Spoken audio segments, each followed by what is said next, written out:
Cuarto y último vídeo dedicado a hablar de las bases mecánicas sobre la medición de la fuerza explosiva de extremidades inferiores mediante plataformas de fuerzas usadas en tests de salto. Hemos definido los 4 impulsos que se producen en el eje vertical en cualquier batida y caída de salto. Los hemos aplicado a describir diferentes instantes de la gráfica de fuerza vertical en SJ, saltos sin contramovimiento, y CMJ, saltos con contramovimiento. Hemos visto su correspondencia con el recorrido que hace el centro de masas y la velocidad que ejecuta a lo largo de la batida del salto. Además, hemos hablado de las características de la batida en cuanto a fuerza en diferentes SJs hechos con diferente grado de profundidad hasta llegar al profundo, rocket o deep. También respecto a las diferencias que aparecen cuando se hacen SJs y CMJs con diferente grado de profundidad desde el cual se inicia el movimiento hacia arriba en la batida. Hemos visto cómo mediante plataformas de fuerza se puede calcular el stiffness vertical durante la batida del salto y mostrado que existen plataformas de fuerza portátiles que podemos llevar al lugar de entrenamiento, competición o de concentración de los atletas. También que mediante las plataformas podemos calcular mediante 3 métodos diferentes, más o menos precisos, la altura del salto.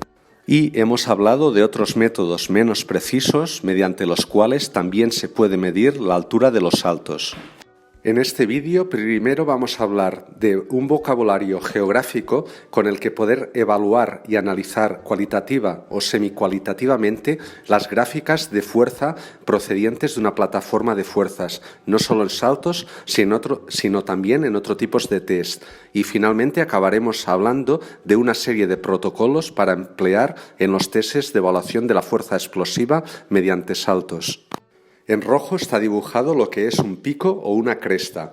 Por ejemplo, el pico de fuerza explosiva durante la batida de un SJ se considera altamente explosivo cuando el pico o cresta, su valor, sobrepasa las 2,5 veces el peso corporal.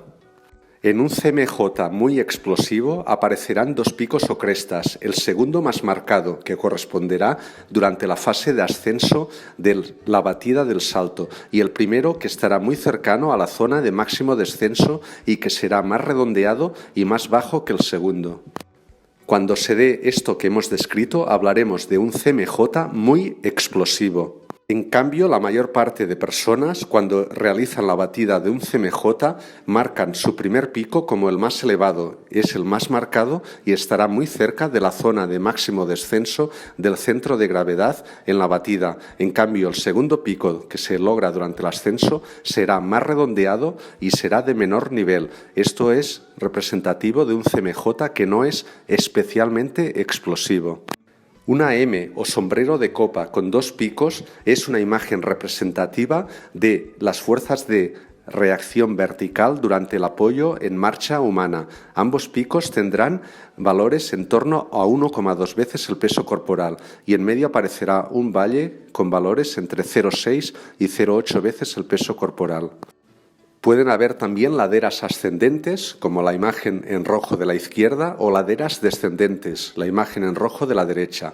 La ladera ascendente, por ejemplo, la evaluamos durante un test explosivo de fuerza isométrica máxima, como el que está en la imagen del centro, evaluando al inicio del test, en los primeros milisegundos, cuánto sube la ladera. Cuanto más suba, más explosivo será el resultado.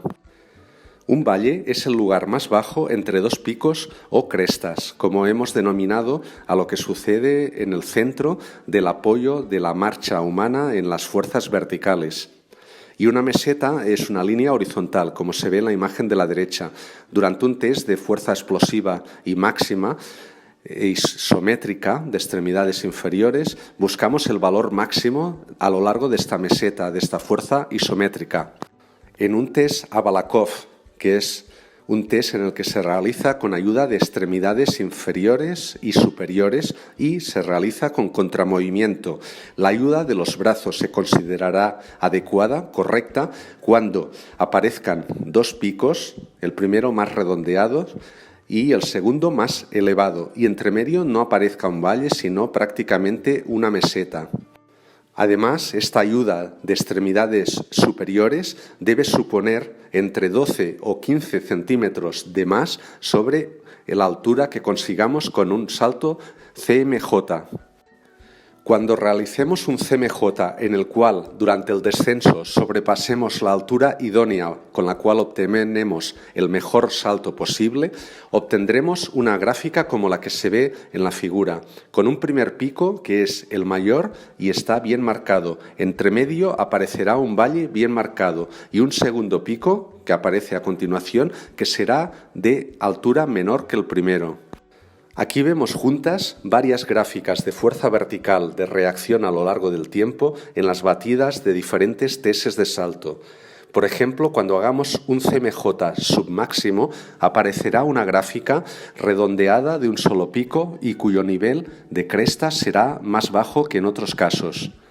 Cuando aparezca una gráfica que tenga a la izquierda una meseta, a continuación un valle y después una ladera ascendente, hablaremos de lo que es un canal. También se puede producir al revés, a la izquierda una ladera descendente, a continuación un valle y a continuación una meseta. Estos casos aparecen, por ejemplo, en la realización de SJs en los cuales hacemos contramovimiento al inicio, los cuales deberán ser invalidados. Este es un SJ correctamente ejecutado, en el cual aparece marcado con 1 una meseta y a continuación seguida de una ladera ascendente, sin que aparezca la imagen de canal.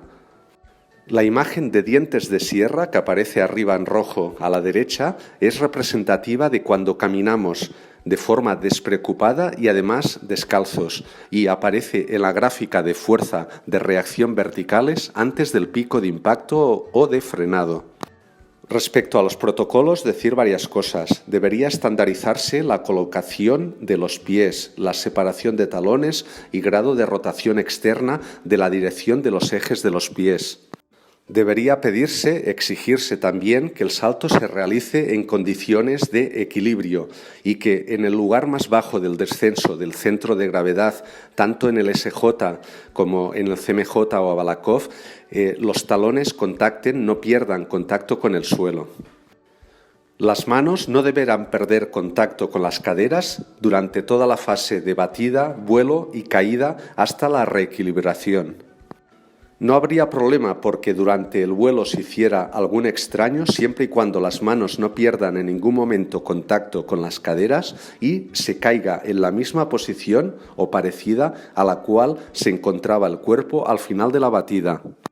Si hay un desequilibrio importante durante el vuelo o caída, debería haber una persona colocada por detrás que sujetara a quien realiza el salto y este salto debiera ser invalidado.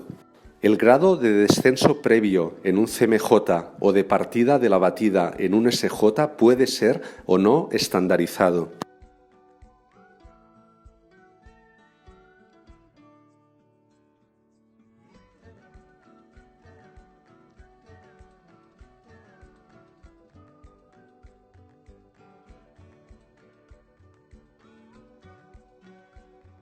Y acabamos este vídeo con esta imagen de una reunión posterior al primer Congreso Internacional de Biomecánica Aplicada en el Deporte realizado en el INEF de León en 1998, que es la última vez que Carmelo Bosco, que aparece en el centro de la imagen, estuvo en España.